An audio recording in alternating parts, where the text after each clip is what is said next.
Welcome to one of the most disturbing cases ever recorded in the history of Jefferson County, Georgia. A tale that remained buried in dusty archives for over a century, only to resurface during a courthouse renovation in 1963. Before we delve into the shadows of Harcourt Estate, I must warn you, what you're about to hear isn't a ghost story. There are no supernatural elements here, just the darkness that lurks within the human heart. Sometimes the most terrifying monsters wear familiar faces. In the summer of 1841, the prestigious Harcourt family owned one of the largest plantations in Jefferson County, Georgia. Sprawling fields of cotton stretched as far as the eye could see, with the grand white-columned manor house standing as a testament to their wealth and status. According to county records, the Harcourt estate employed over 60 enslaved individuals, though surviving documents suggest the actual number may have been much higher. The family was known for their refined taste, social connections, and fierce protection of their reputation. What happened on those grounds during that fateful summer remained undocumented in official histories. No newspaper of the time dared to print the story. The family name was too powerful, too connected. But in a small leather-bound journal, discovered hidden within a false panel in the library wall during the courthouse renovation of 1963, the truth had been preserved in faded ink, written in a delicate feminine hand. The journal belonged to Anna Harcourt, the eldest daughter of the family. Her words, coupled with court documents sealed by judicial order until 1950, pieced together a disturbing narrative of obsession, betrayal, and calculated cruelty. The Harcourt sisters, Anna and Lucille, were considered among the most eligible young women in Jefferson County society. Anna, at 23, was known for her intelligence and composure, while Lucille, 20 years of age, was admired for her beauty and charm. According to social records and correspondence from neighboring families, the sisters maintained an unusually close relationship, rarely seen apart at social gatherings. Their father, Judge William Harcourt, had been widowed 10 years prior, and according to his personal correspondence, harbored ambitious plans to see his daughters married into families that would strengthen his political aspirations.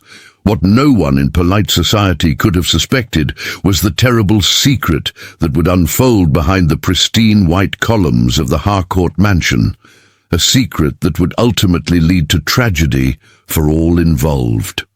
According to Anna's journal, the catalyst for what happened was the arrival of a new enslaved person on the property in early April of 1841. His name, according to the plantation's property ledger, was Elijah Brooks. He had been purchased from a plantation in South Carolina, where he had served as a house servant. The ledger described him as 26 years of age, literate, well-mannered, and of strong constitution. What the cold, practical words of the ledger failed to capture was the impact his arrival would have on the Harcourt household, particularly on the two sisters. Anna's journal entries from April 1841 reveal a household in subtle transition. Judge Harcourt had assigned Elijah to work primarily in the main house, attending to the library and serving as the judge's personal attendant. Anna describes her first encounter with Elijah in measured terms, noting his uncommon education and dignified bearing despite his circumstances. Her early entries suggest a cautious respect, unusual for the time and social context. Lucille's reaction to Elijah's arrival was not documented firsthand, but Anna's journal mentions her sister's immediate and persistent interest in the new house servant. According to Anna's observations, Lucille began to spend unusual amounts of time in the library, a room she had previously shown little interest in. The household staff, according to later testimonies, noticed the younger Miss Harcourt's behavior but dared not speak of it. By May of 1841, Anna's journal entries become more frequent and increasingly personal. She writes of conversations with Elijah about books in her father's library, discussions that would have been considered highly inappropriate by societal standards. She notes his knowledge of literature, philosophy, and even law, subjects he had apparently been exposed to in his previous household. Anna writes, "Today I discovered E. has read more Locke than most gentlemen of my acquaintance. His insights on natural rights were so profound, I nearly forgot the unnatural circumstances of our discussion." As spring turned to summer, the journal entries reveal a household balanced on the edge of propriety, with dangerous currents flowing beneath the surface. Judge Harcourt, according to county records, was frequently away in Atlanta, involved in legal proceedings that kept him from home for weeks at a time. During these absences, Anna's journal suggests that boundaries within the household began to blur in ways that would have scandalized Jefferson County society. From court documents unsealed in 1950, we know that rumors eventually began to circulate among the neighboring plantations. A letter from Mrs. Eleanor Pembroke to her sister in Savannah, dated June 1841, mentions disturbing whispers regarding the Harcourt girls and their unusual household management in their father's absence. The letter suggests that certain members of local society had begun to distance themselves from the sisters, declining invitations and limiting social calls. The true nature of what was happening at the Harcourt estate is revealed in Anna's increasingly candid journal entries from June and July. She writes of forbidden conversations beneath the willow grove and moments stolen in the shadows of the library when the house has gone quiet. Though never explicitly stated, her entries strongly suggest that both sisters had developed inappropriate attachments to Elijah. Attachments that went far beyond the acceptable boundaries of the time. On July 3, 1841, Anna writes, "L confronted me today. Her eyes held such accusation that I could barely meet her gaze. 'I've seen how you look at him,' she said. I could not deny it, though I tried. What could I say when her own glances mirror mine? We who have shared everything now find ourselves divided by the same desire. I fear what this will do to us." The situation deteriorated rapidly after this confrontation. According to Anna's journal, the sisters began to compete for Elijah's attention in subtle ways. They assigned him tasks that would bring him into their presence, created reasons to be alone with him, and, if Anna's more cryptic entries are to be interpreted correctly, perhaps crossed lines that would have been not just socially unacceptable, but legally dangerous in antebellum Georgia. A household staff member, Sarah Jenkins, provided testimony in a sealed court document dated September 1841, stating that the atmosphere in the house became thick with tension. The sisters barely spoke to each other at meals. Miss Lucille would glare at Miss Anna whenever she addressed the new house servant. And he, poor soul, seemed to walk as though on eggshells, knowing perhaps that his very life balanced on the edge of the sisters' rivalry. On August 9th, Anna's journal records a disturbing development.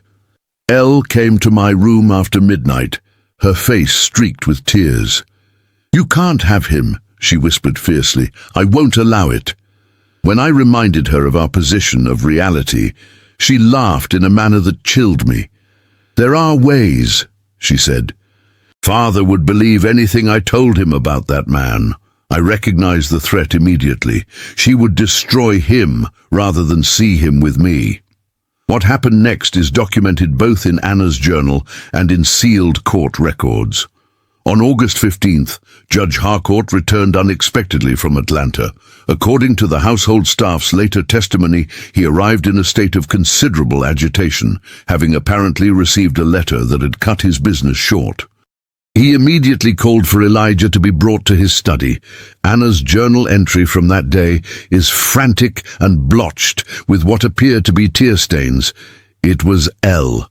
She sent father a letter claiming the most terrible falsehoods about E's behavior toward me. accusations that would see him hanged. When I confronted her, she simply said, "If I cannot have him, neither shall you." I have never seen such cold determination in my sister's eyes. What has our rivalry transformed her into? What has it done to us both? Court records indicate that Elijah Brooks was accused of inappropriate conduct and attempted liberties with one of the Harcourt daughters. In the climate of 1841, Georgia, such accusations against an enslaved person were effectively a death sentence, requiring little evidence beyond the word of a white woman of standing.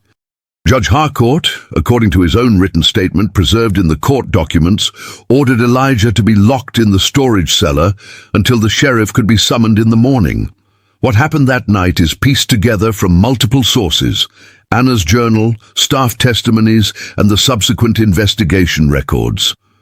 According to Anna's entry, dated August 16th, but clearly written in the pre-dawn hours, "I cannot allow this injustice. Bill's jealousy has doomed an innocent man. I went to him tonight, key in hand, determined to at least give him the chance to flee. But the cellar was already unlocked. The door stood open. E was gone, and on the floor, blood. So much blood. The official investigation report filed by Sheriff Thomas Montgomery states that at approximately 4 o'clock in the morning on August 16th, 1841, the body of Lucille Harcourt was discovered at the base of the cellar steps at Harcourt Estate. Her throat had been cut with what appeared to be a straight razor. Elijah Brooks was missing from the property, and an immediate manhunt was organized. Anna's journal entry from later that day reads simply, "They blame him. Of course they do. No one questions how he obtained the key, how the daughter of a judge could be overcome so easily. No one asks who had reason to want both E gone and L silenced. And I say nothing. My silence indicts him as surely as if I held the razor myself." For 6 days, search parties combed the surrounding counties for Elijah Brooks. According to Sheriff Montgomery's reports, on August 22nd, a body matching his description was found hanging from an oak tree near the Savannah River, approximately 20 miles from the Harcourt estate. The report notes that the body was in such a condition as to make positive identification difficult, but was presumed to be the fugitive based on clothing and general appearance. The official verdict recorded in Jefferson County records states that Elijah Brooks murdered Lucille Harcourt while attempting to escape and subsequently took his own life or was killed by persons unknown before he could be apprehended. The case was considered closed, but Anna's journal tells a different story. In an entry dated September 3rd, she writes, "They buried a stranger under E's name. I know because I saw him last night. He came to my window just as we had planned before everything went wrong. I didn't kill her," he whispered. I told him I knew. He asked if I had done it. I couldn't answer.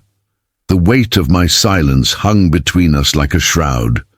When he turned to leave, I didn't stop him. Some crimes have no atonement. The truth of what happened in the cellar of Harcourt Estate on the night of August 15th, 1841, may never be fully known. Did Elijah Brooks kill Lucille Harcourt in a desperate bid for freedom? Did Anna Harcourt, as her cryptic journal entry suggests, murder her own sister to prevent Elijah's execution and clear his path to escape? Or was there another actor in this tragedy? Perhaps someone from the household staff with their own motivations. What we do know from subsequent records is that Anna Harcourt never married. After her father's death in 1849, she continued to live at the estate, increasingly reclusive, according to accounts from neighboring families. A letter from one Mrs. Josephine Caldwell to her daughter in 1852 mentions that Miss Harcourt has become a ghost in her own home, rarely seen in town, and rumored to spend her days in the library or walking the grounds at dusk. Some say they've heard her speaking to herself near the old willow grove, as though conversing with an unseen companion. Anna Harcourt died in 1873 at the age of 55. According to her will, discovered with her journal, she requested to be buried not in the family plot, but beneath the willow grove on the eastern edge of the property. Her final journal entry, dated just 3 days before her death, reads, "I have carried the weight of that night for 32 years. Sometimes I imagine a different life, one where society's boundaries did not exist, where one could love freely, regardless of station or circumstance. But then I remember the price of such dreams, my sister's blood on stone steps, a man condemned to a lifetime of hiding. Was it worth it? The question haunts me still. Tonight, I thought I saw him watching from the edge of the trees, older as I am older, but still standing with that same dignity, waiting perhaps to ask me the same question when we meet in whatever comes after this life." In 1968, during an archaeological survey of the former Harcourt estate, which by then had fallen into disrepair and been purchased by Jefferson County for historical preservation, workers discovered a small cabin hidden deep in the woods, approximately 3 miles from the main house. Carbon dating of artifacts found at the site suggested it had been inhabited from approximately 1841 until the late 1870s. Among the items discovered was a carved wooden box containing a lock of blonde hair tied with a faded blue ribbon, and a page torn from a volume of John Locke's Second Treatise of Government, with a handwritten note in the margin that reads simply, "A. I forgive you. Do you forgive yourself? E." The Harcourt case was officially closed in 1841 and has never been reopened. The journal, letters and court documents remain in the Jefferson County Historical Archive, catalogued among the many tragic stories of America's troubled past. The estate itself was eventually restored as a historical site, though tour guides make no mention of Elijah Brooks or the fate of the Harcourt sisters. The willow grove where Anna Harcourt was buried has long since been reclaimed by the surrounding forest. Some local residents claim that on summer nights, when the moon is high and the air is still, they can hear the sound of whispered conversations coming from the old willow grove, a woman's voice and a man's, locked in eternal dialogue about love, betrayal, and forgiveness. But such stories are merely local folklore, the kind that grows around any place where human passions once ran deep enough to spill blood. What remains are only fragments of evidence pointing to a truth perhaps too complex for the binary morality of the time, or even of our own. In the silence of archives and the whispers of history, the story of Anna and Lucille Harcourt and Elijah Brooks reminds us that behind the sanitized narratives of the past lie human beings trapped in the constraints of their time, capable of both profound love and terrible betrayal. And sometimes the most haunting ghosts are not the supernatural kind, but the lingering questions of what really happened on warm summer nights long ago, when 3 people found themselves caught in a triangle from which none would emerge unscathed. The Jefferson County Historical Society closed its investigation into the Harcourt case in 1969, citing insufficient evidence to determine the true sequence of events. The Journal of Anna Harcourt, the primary source of information about the case, was subsequently stored in a climate-controlled archive, where it remains to this day, its pages slowly fading, taking its secrets with it into the dust of history. And yet, the questions remain. Who really killed Lucille Harcourt? Did Elijah Brooks survive and live out his days in hiding just miles from the place of his alleged crime? Did Anna Harcourt betray her sister for the man they both desired, or was she merely an accessory after the fact, helping him escape a false accusation? The answers, if they exist at all, are lost to time. Perhaps the most telling piece of evidence is the simplest. In the family plot of the Harcourt estate, 8 generations of the family lie buried together, except for 2. Lucille, whose grave is marked by a stone angel with its face weathered away by time and elements, lies alone on the western edge of the cemetery. And Anna, by her own request, rests beneath what was once a willow grove, separated from her family in death, as she apparently was in life.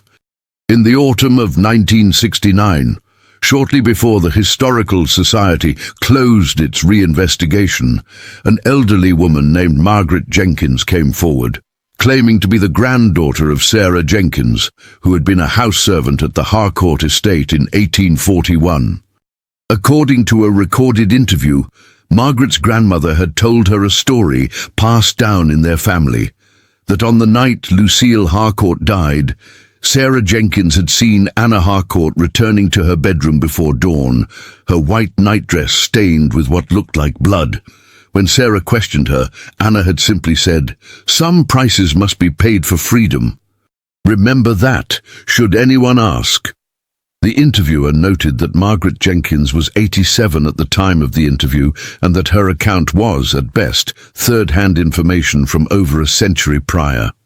Her testimony was included in the file, but not considered conclusive evidence.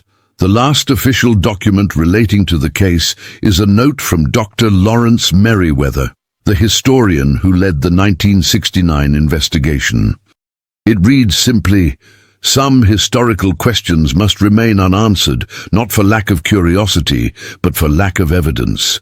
The Harcourt case represents one of those instances where we can reconstruct the outline of events, but never fully illuminate the human hearts that drove them. In the end, we are left with a tragedy born of a time when certain loves were forbidden, when human beings could be considered property, and when the rigid constraints of society forced human passion into destructive channels. Perhaps that is lesson enough." Today, the former Harcourt estate is a museum dedicated to antebellum Southern history. Visitors walk through the restored rooms, admire the period furniture, and listen to carefully sanitized accounts of life in the Old South. Few, if any, ever hear the story of the Harcourt sisters and Elijah Brooks. It remains a whisper in the archives, a footnote in county records, a ghost story told by locals on summer evenings. But for those who know where to look, who have read Anna's journal and studied the evidence, the estate tells a different story. The library, where forbidden conversations once took place. The cellar steps, where Lucille Harcourt's life ended. The distant woods where a hidden cabin once sheltered a man who could never show his face in daylight. The willow grove, now just a clearing in the trees, where Anna Harcourt chose to spend eternity. These places hold the echoes of a story too complex for simple judgment, too human for easy categorization, a story of desire, betrayal, and perhaps in its way, a strange and costly kind of love. A reminder that beneath the orderly surface of history lies the chaotic truth of human hearts, beating with wants and fears that no social order can fully contain. As the sun sets over the old Harcourt estate, shadows grow long across the grounds. In the gathering darkness, if one listens closely, perhaps the wind in the trees sounds almost like whispered conversations or confessions. But that, of course, is merely imagination. The dead tell no tales. They leave only fragments for the living to piece together, questions without answers, and stories that refuse to end neatly, continuing to haunt us across the years with their unresolved truths. And so the case of the Harcourt sisters remains closed, but not concluded, known but not understood, a tragedy without catharsis, a mystery without resolution. Just like so many human stories lost in the shadows of history, waiting for someone to listen closely enough to hear what might still be whispered on dark nights when the past feels closer than we care to admit. In the final analysis, perhaps what happened at Harcourt Estate in the summer of 1841 is less a ghost story than a cautionary tale about the dangers of forbidden desire, the destructive power of jealousy, and the terrible consequences that can unfold when human beings are denied their fundamental rights to love and freedom. The true horror lies not in supernatural elements, but in the very real human capacity for both profound connection and devastating betrayal. The wooden box with the lock of blonde hair and the torn page from Locke's treatise now rests in the County Museum's storage room, catalogued but rarely displayed. The curator who last handled it noted that even after all these years, the faded ink of Elijah's final message to Anna remains clearly legible. I forgive you. Do you forgive yourself? It is a question that echoes across time, unanswered. And perhaps that uncertainty, that ambiguity, is the most honest ending possible for a story born in a time of moral contradictions, played out in the shadows, where love and ownership, desire and domination, freedom and captivity blurred into something for which even now we have no adequate words. As historians continue to debate the true nature of what transpired at the Harcourt estate, certain details emerge from the shadows, adding complexity to an already troubling narrative. In 1954, during a cataloguing project at the Georgia State Archives, a researcher discovered a small, leather-bound ledger belonging to Dr. Samuel Whitmore, who had served as the county physician in Jefferson County from 1835 to 1862. The ledger contained medical records for prominent families in the region, including the Harcourts. An entry dated July 23, 1841, just weeks before Lucille Harcourt's death, noted a private consultation with the younger Miss Harcourt. The doctor's spidery handwriting records: Miss L.H. presents with symptoms consistent with early pregnancy. Patient refused to name the father, though her agitation suggests complicated circumstances. Recommended discretion and suggested a visit to relatives in the coming months. Patient declined, stating she would resolve the matter through alternative means. This discovery casts the subsequent events in a new and more troubling light. If Lucille Harcourt was indeed with child in the summer of 1841, the implications would have been catastrophic for the family's social standing, particularly if the father was who many scholars now suspect it might have been. According to the laws and social codes of antebellum Georgia, such a pregnancy would not merely have been scandalous, it would have been criminal. Further evidence comes from a series of financial records discovered in the Jefferson County Courthouse basement in 1961. These documents show that on August 1, 1841, Judge William Harcourt withdrew a substantial sum from his accounts at the Atlanta National Bank. A notation beside the withdrawal reads simply, "For L's situation." 3 days later, court records show that the judge requested an emergency leave of absence from his judicial duties, citing urgent family matters requiring immediate attention. The timing suggests that by early August, Judge Harcourt had become aware of his younger daughter's condition. His actions indicate plans to address the matter discreetly, perhaps by sending Lucille away until the child could be born and quietly placed with another family, a common, if unspoken, practice among wealthy families facing such circumstances. But something changed between August 4th and August 15th, when the judge returned unexpectedly from Atlanta. According to Anna's journal, it was Lucille's letter, containing accusations against Elijah, that prompted his return. But what the journal doesn't explain is why Lucille would take such drastic action when arrangements were apparently already being made to manage her situation discreetly. A possible answer comes from a fragment of a letter found pressed between the pages of Anna's journal, discovered during the 1963 renovation. The paper matches stationery known to belong to Lucille, and though the letter is incomplete, the visible portion reads, "Cannot bear the thought of being sent away like some shameful secret while you remain here with him. If father knew the full truth, that both his daughters had fallen into sin with the same." The remainder of the letter is missing, presumably destroyed by Anna after reading it. This fragment suggests a volatile situation in which Lucille, facing exile due to her pregnancy, turned her anger and jealousy toward her sister and Elijah. The letter to her father may have been an act of desperate revenge, meant to destroy the relationship between Anna and Elijah if she could not have him for herself.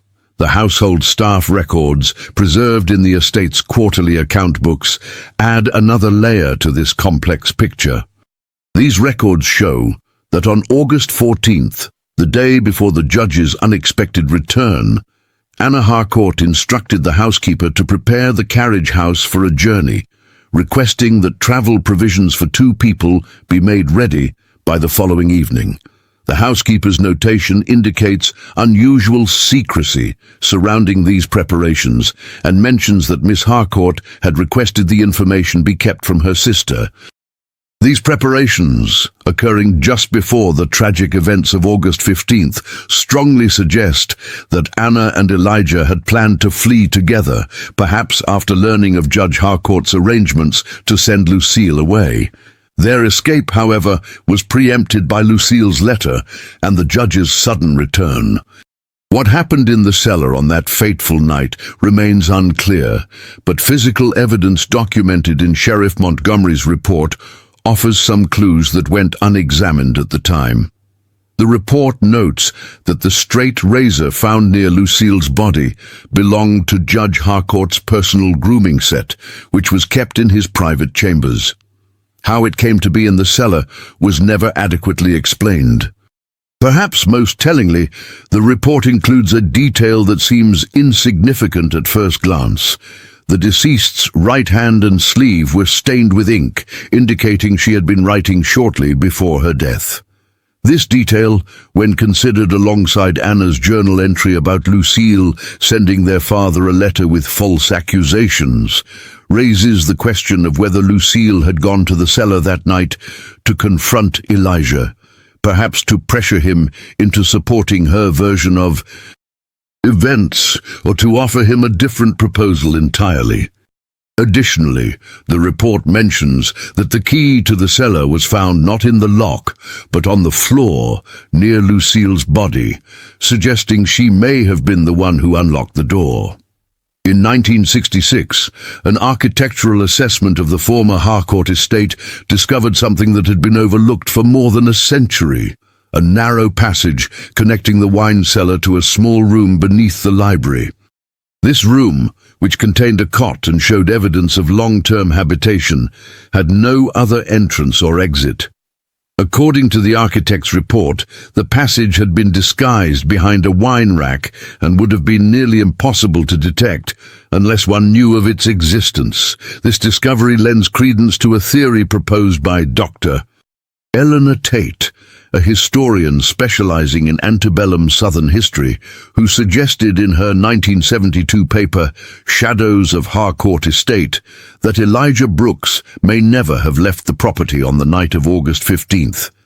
Instead, he may have hidden in this secret room, perhaps with Anna's knowledge and assistance, while the manhunt focused on the surrounding countryside. The body found hanging near the Savannah River, identified as Elijah based on clothing alone, may indeed have been a case of mistaken identity, or possibly a deliberate misdirection. Census records from 1840 show at least 4 other men matching Elijah's general description, who were reported as runaway from neighboring counties during that period. If this theory is correct, it raises the possibility that Elijah remained hidden on the Harcourt property, perhaps in this secret room, for some time after Lucille's death. This would explain the whispered conversations reported by household staff, which they attributed to Anna talking to herself. It might also explain why Anna, in her later years, was often seen walking to the willow grove at dusk, perhaps for clandestine meetings with someone who could only move about safely under cover of darkness. The cabin discovered in the woods in 1968, with evidence of habitation spanning from 1841 to the 1870s, adds further weight to this theory. Its location, 3 miles from the main house but still on Harcourt land, would have allowed its occupant to remain close while avoiding detection.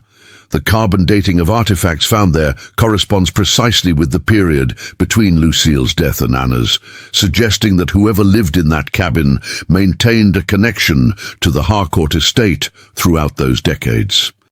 Among these artifacts was a collection of books that matched volumes missing from the Harcourt Library after Judge William's death. According to the inventory conducted for his estate in 1849, several works of philosophy, law, and literature had disappeared from the collection. The same titles were found in the cabin, suggesting Anna may have provided these books to whoever lived there. Perhaps most poignantly, archaeological excavation of the cabin site uncovered a small silver locket buried beneath the earthen floor. When opened, it contained a miniature portrait of a young woman whose features closely resemble those seen in the only surviving painting of Anna Harcourt, which now hangs in the Jefferson County Historical Society. On the reverse of the portrait, barely legible after decades underground, are the initials A.H. and the date August 15, 1841, the very day of Lucille's death. Was this locket a token given to Elijah on the night they had planned to escape together? Did it remain with him through decades of hidden existence, a reminder of both love and the terrible price paid for it? The archaeological report simply lists it as personal effect, silver locket with portrait, but the implications are profound for understanding the human story behind the historical facts. In the years following Judge Harcourt's death in 1849, Anna inherited the estate and made several significant changes to its operation. Estate records show that she gradually reduced the number of enslaved people on the property, selling some to neighboring plantations, but also, unusually for the time, granting manumission to others. Between 1850 and 1860, the number of enslaved individuals at Harcourt Estate decreased from 58 to 23. More tellingly, Anna established a trust fund in 1853, with instructions that upon her death, the remaining enslaved people on the estate should be freed and provided with funds for resettlement. This unusual arrangement, documented in legal papers filed with her attorney in Atlanta, included a specific provision that they should be settled in communities where they might live as free persons in truth, not merely in name. Such attitudes would have been considered radical in pre-Civil War Georgia, particularly coming from the daughter of a prominent judge. They suggest a profound change in Anna's perspective on the institution of slavery, a change that might well have stemmed from her personal experiences and relationships. During the Civil War, Harcourt Estate remained largely untouched by the conflict, protected by its remote location and perhaps by Anna's reputation for eccentricity. Local records indicate that she rarely entertained Southern officers and was known to turn away military personnel seeking quartering or provisions. A letter from a Confederate captain to his superior, dated February 1863, describes Miss Harcourt as unhelpful to the cause and strangely indifferent to the threats posed by Northern aggression. The lady seems to exist in a world of her own making, concerned only with her books and her solitary walks. After the war, when many plantation owners struggled with the transition to free labor, Anna Harcourt adapted with surprising ease. Estate records show that she offered paid employment to many formerly enslaved people, establishing a contract labor system that, while not generous by modern standards, was considered fair for the time. Several families chose to remain on the property as paid workers, living in the former slave quarters, which, according to expense ledgers, Anna had renovated to provide more comfortable accommodations. This unusual arrangement drew comment from neighboring landowners. A letter from Richard Thornton, whose plantation bordered Harcourt land, to his brother in 1868, notes, "Our neighbor Miss Harcourt continues her peculiar ways, treating the former slaves as though they were hired hands on any northern farm. She takes meals with her house servants and has been seen reading to the children of her field workers in the evenings. Some whisper that she has lost her mind, but her business affairs remain shrewdly managed. I sometimes wonder if she knows something the rest of us do not. Throughout this period, Anna maintained her reclusive habits. She rarely traveled beyond the estate boundaries and, according to local accounts, received few visitors. The exception was a Dr. James Morrison, a physician who had taken over Dr. Whitmore's practice after the war. Estate ledgers show regular payments to Dr. Morrison for medical services, though Anna herself appears to have enjoyed robust health until her final illness. Intriguingly, these payments continued even during periods when Anna was not known to be ill. A notation in Dr. Morrison's medical daybook, preserved in the County Historical Collection, mentions regular consultations regarding the health of Miss Harcourt's associate residing at the Woodland property. This cryptic reference, dated 1870, provides one of the few documented acknowledgements of someone living in what must have been the cabin discovered by archaeologists nearly a century later. As Anna aged, her isolation increased. By 1870, most of the neighboring families who had known her in her youth had either died or relocated following the economic devastation of the Civil War. The new society, emerging in Reconstruction-era Georgia, had little connection to or interest in the aging spinster living in her increasingly anachronistic estate.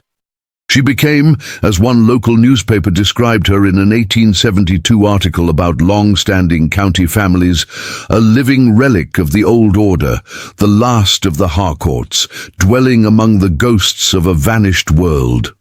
In the final year of her life, Anna made several significant changes to her will and estate plans.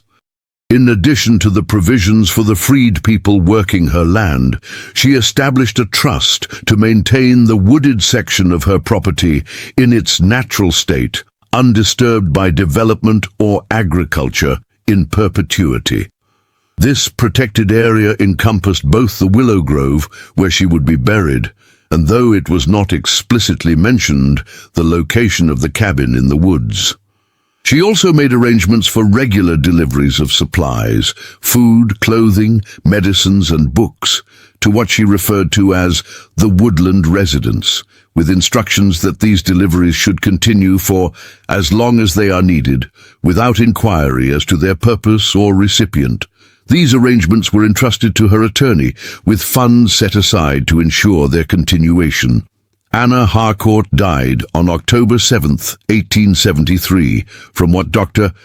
Morrison diagnosed as pneumonia complicated by general debility, consistent with advanced age. She was 55 years old.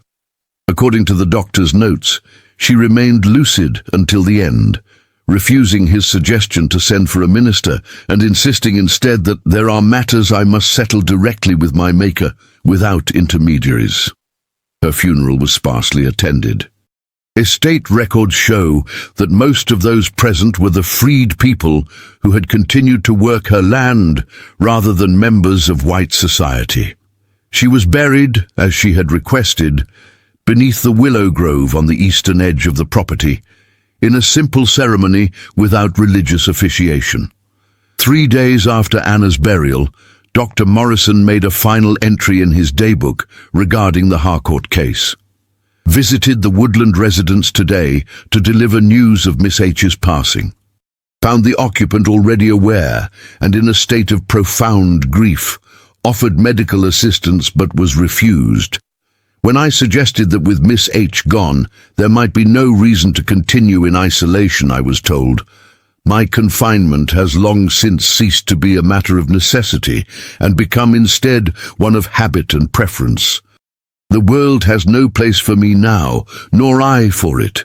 Left medicines and offered to return, but doubtful my services will be requested." This entry represents the last documented reference to whoever occupied the cabin in the woods. Archaeological evidence suggests that the cabin remained inhabited until approximately 1878, 5 years after Anna's death. After that, it appears to have been abandoned, though the structure itself remained standing until sometime in the early 20th century, when it collapsed due to natural decay. The Harcourt estate passed to a distant cousin after Anna's death, but the new owner showed little interest in maintaining it. By the turn of the century, the once grand plantation had fallen into disrepair. In 1925, the last private owner sold the property to Jefferson County for back taxes. It remained unused and largely forgotten until the historical preservation movement of the 1960s brought renewed interest in antebellum architecture and Southern history. Today, the restored Harcourt mansion stands as a museum of plantation life, one of many such sites across the South. Visitors tour the grand rooms, admire the period furnishings, and listen to carefully curated narratives about Southern gentility and agricultural practices. Few are told about the two sisters who once lived there, or the man whose presence in their lives set in motion a tragedy that would echo across decades. The Willow Grove, where Anna Harcourt chose to be buried, has long since been reclaimed by the surrounding forest.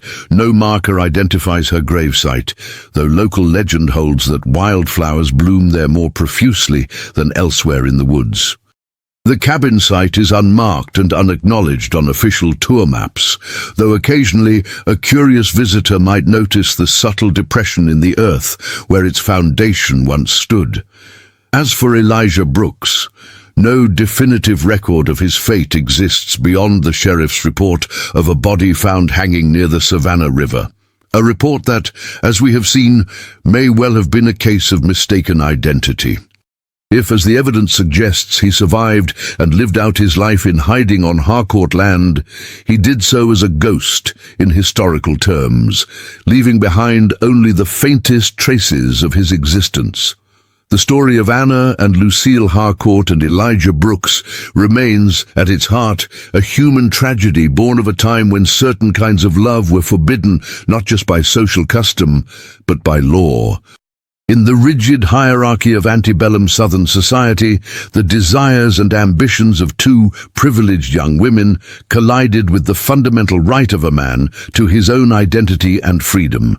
The resulting catastrophe destroyed one life directly, altered two others irrevocably, and left behind questions that even now, more than a century and a half later, have no simple answers. Perhaps the most fitting epitaph for this story comes not from historical documents, but from a source closer to our own time. In 1971, an elderly woman named Clara Washington, identified as the granddaughter of former Harcourt estate workers, was interviewed for an oral history project on post-Civil War black communities in Jefferson County. When asked if she had ever heard stories about the Harcourt family from her grandparents, she replied, "My grandmother used to tell us about Miss Anna and the man in the woods. She said Miss Anna would send my grandmother with baskets of food and books, telling her to leave them at a certain hollow tree and walk away without looking back. But children are curious, you know. One time my grandmother hid and watched. She saw a man come for the basket, an older man, she said, but standing straight and dignified. My grandmother asked Miss Anna about him once, when she was very old and near her end. Miss Anna just looked at her for a long time and finally said, 'Some love costs more than it should. Some debts can never be repaid, but I would choose the same again, knowing the price.'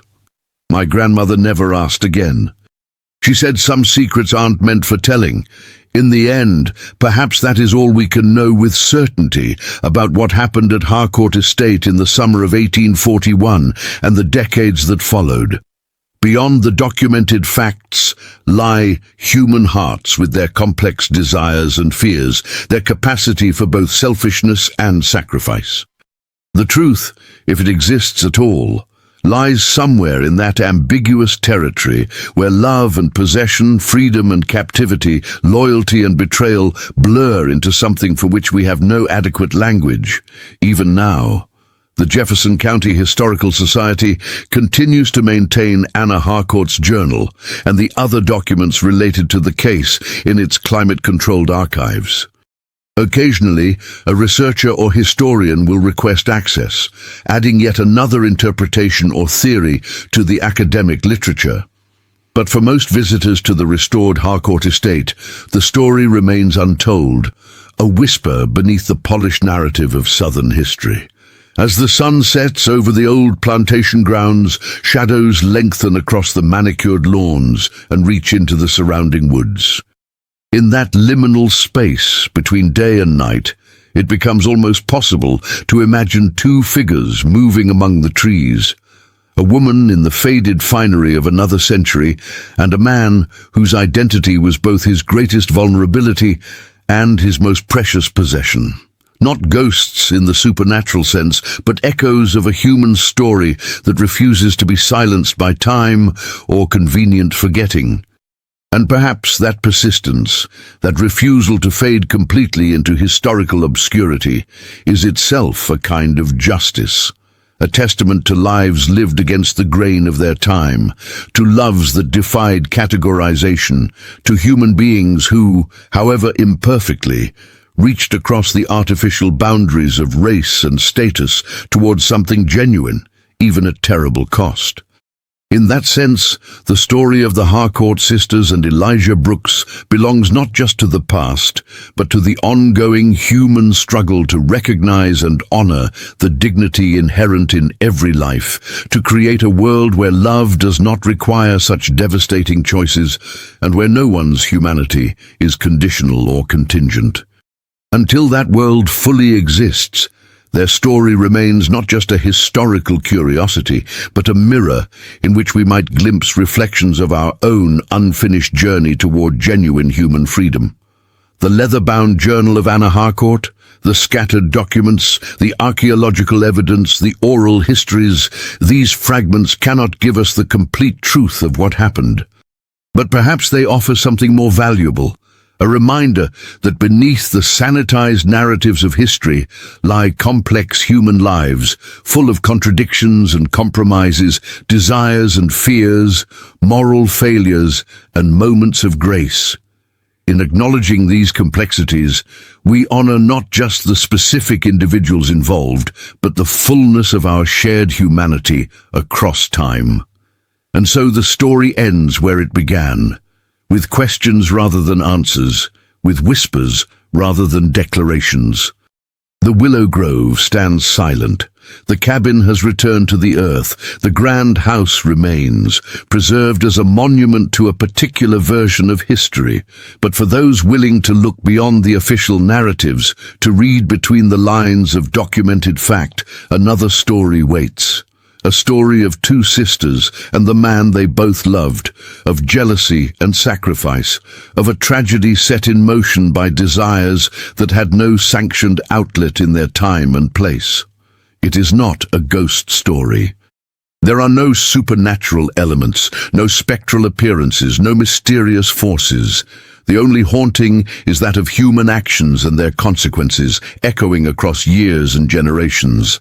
And perhaps that is the most profound haunting of all, the recognition that history is not merely a record of events, but a complex web of human choices, each with ripples that extend far beyond their immediate moment.